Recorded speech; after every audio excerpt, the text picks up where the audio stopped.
Today, I have a special guest, Rakel Johnson, who is talking all about product photography, how to take excellent photos of your resources on your own, how to plan your lighting. And she's also talking about how to factor in buyer mindset and how that plays a role in the type of photography that you're going to want to use on, say, your blog, TPT, etc. She's going to share a few tips and tricks that you can use with your iPhone that I have used since our conversation with her, and it has really served me well, not only in my TPT business, but I've been able to use this tip when taking photos and videos in different places of my house. That has really helped make the lighting more consistent. I'm super, super excited for you guys to meet Rakel. Hey, Rakel, welcome back. How are you? I'm so good. Thanks, Lauren, for having me back. How are you doing? I'm great. I'm so excited that you're here because we're going to be talking about product photography. And I told you before we got started that I've got some pretty selfish questions today. So I'm really excited to chat with you. Can you first start by just telling everyone a little bit about you, who you are, what you do, and how you work in the teacher entrepreneur space? Absolutely. And I'm super excited for you starting a pre-K store. That's an exciting adventure. So I was a teacher, a K through 2 teacher for 10 years, and I was teaching second grade when my second little one was born. And I decided I wanted just a bit more flexibility to be at home, to be able to be around my kiddos more. And so in my 10th year of teaching, it was 2021, I decided to start a business. And I am not a professional photographer in a previous life.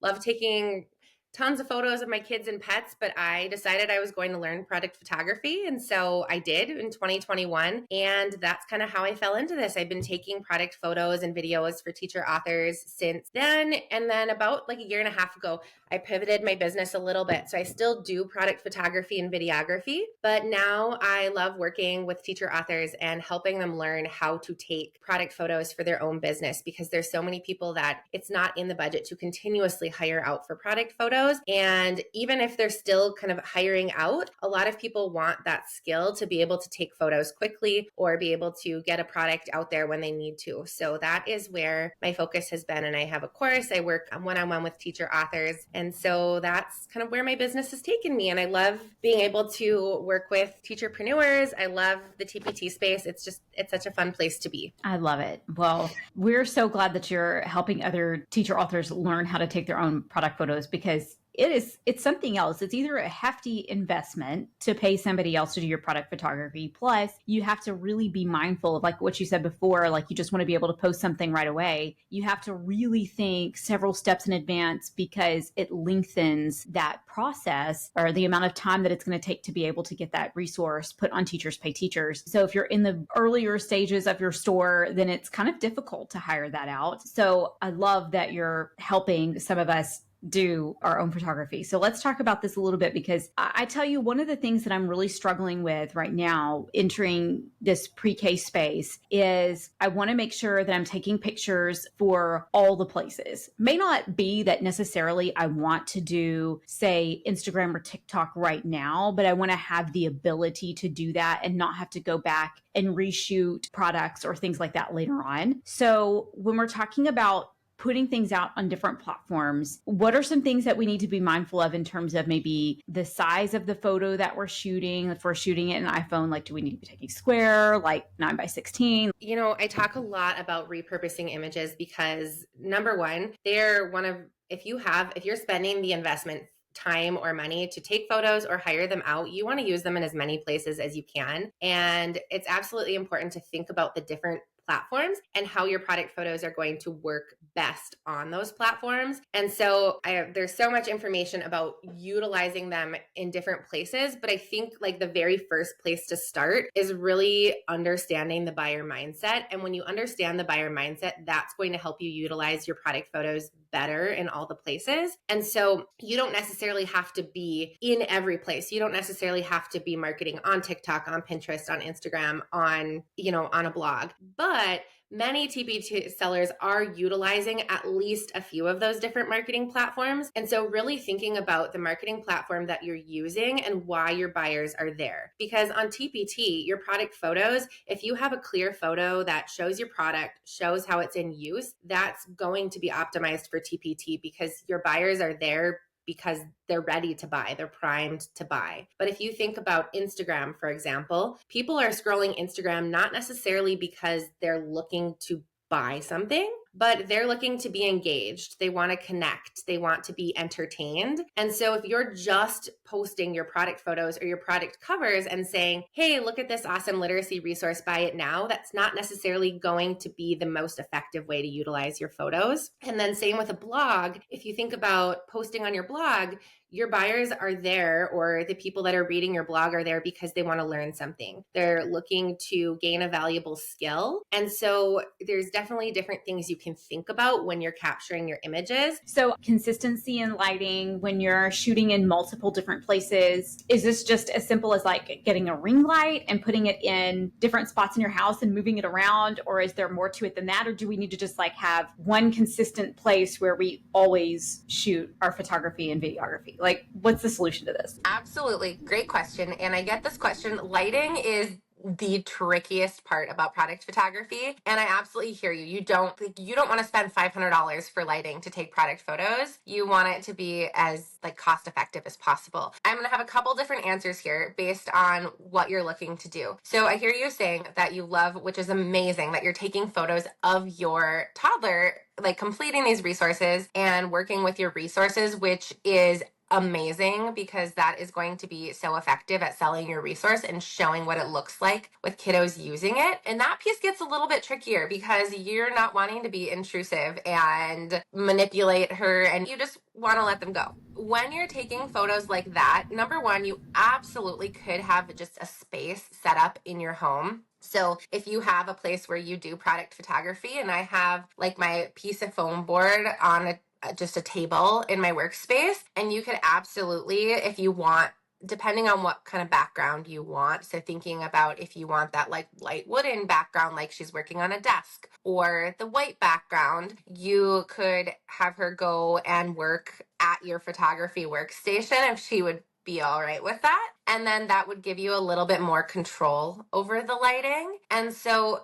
typically some things that I suggest for consistency in lighting that are very cheap. Number one, if you're looking to get brighter photos, and I think we maybe talked about this last time too, my favorite tip is manually increasing the exposure on your phone before you take a shot. And so you're actually able to, rather than like overexposing it afterwards in editing, if you're on an iPhone, you just like pull up and you'll find your little settings. It looks like a little plus and minus, and you can just drag the slider and increase your exposure to make it a bit brighter and make your lighting kind of more consistent. So if you're working in like a darker place, you might manually increase that exposure a bit more than if you were taking it in like a darker place, like her bedroom or not by a window. And then if you like have a photography workspace set up, which would be the most consistent lighting, another tip is creating, which we maybe talked about this last time too, creating a DIY light box.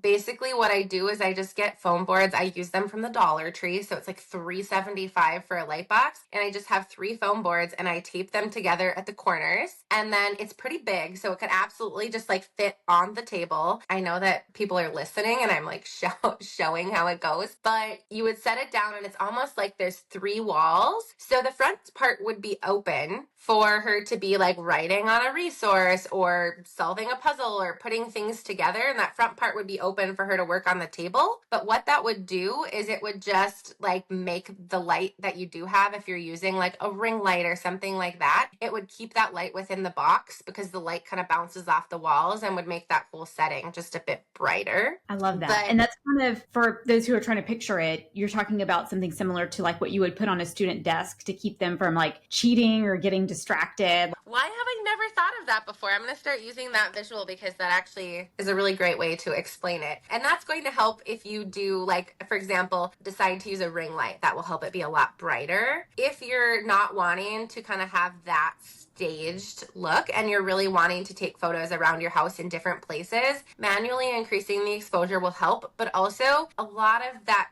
The lighting piece then will come in editing to make your photos look consistent. And I know that can be the trickier part. One app that I suggest that a lot of TPT authors end up using because it's free and it's very powerful is Snapseed. And it has a lot of tools that you're able to increase the brightness of certain tones in your photos, like the whites in your photos, without affecting the other colors in your image. Okay, that's really helpful. So I'm going to check out Snapseed. I've traditionally used Lightroom, but I'm not like a professional at Lightroom. So I'll check out Snapseed for sure. I also have like a studio light, but do you think like a ring light would probably be more appropriate than like, say, a studio light?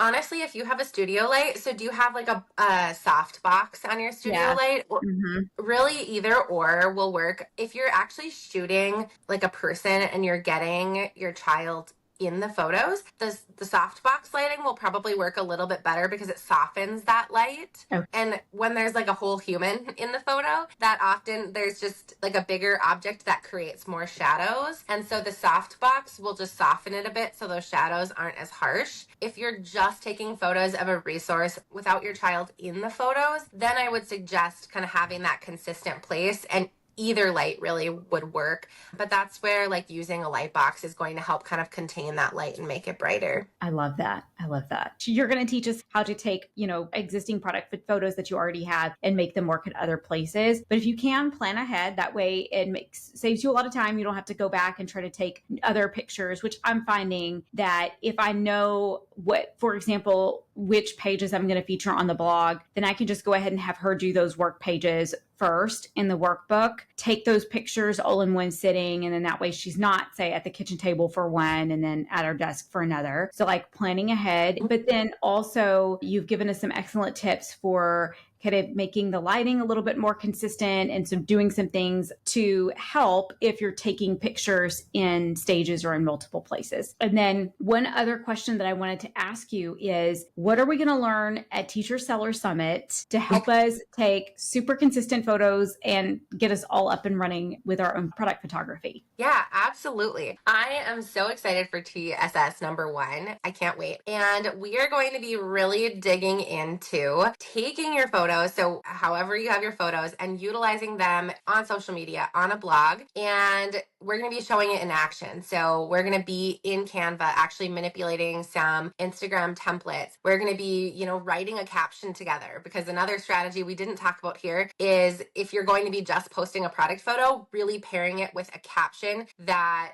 captures your audience, that is going to connect, tell a story. And so we're going to be writing a caption together. We're going to be talking about like actually showing examples of what photos might look like in your blog, or how to take sequential photos. So we're going to be just taking what we talked about today and really putting it in action and showing you specific things like how to use a transparent overlay in Canva, how to use a gradient to actually take a photo and fit it on a real template if it isn't a 9:16, how to use a gradient to soften that edge of the photo, things like that are really easy to do, but will make repurposing a lot easier. That's awesome. I'm so excited for your session. Where can listeners connect with you in the meantime to learn more about your course, and learn more from you? I would say that the place I show up the most is Instagram. I'm at Rakel Johnson, Simply Creating, and I'm constantly sharing tips, helpful advice for photos on there. And my course is called Product Photo Genius. You can find the link in my Instagram bio. Or, I love connecting with new people. That has been one of my favorite things of this whole journey, is just meeting other teachers that are passionate about creating amazing things to share with students and teachers. So DM me. I love making new friends and would love to just connect, chat, answer questions. So that's where you can find me. Love it. Thank you, Rakel, for being here. Can't wait to see you at TSS, and always love having you on the podcast. So thanks so much for being here. Thank you so much for having me today, Lauren. I loved being here with you and loved chatting all things repurposing and product photography. Thanks so much for being here, you guys. If you want to join us for Teacher Seller Summit, it's literally right around the corner. That starts in just a couple of weeks on June 27th, and you absolutely do not want to miss this. We're talking about 40 different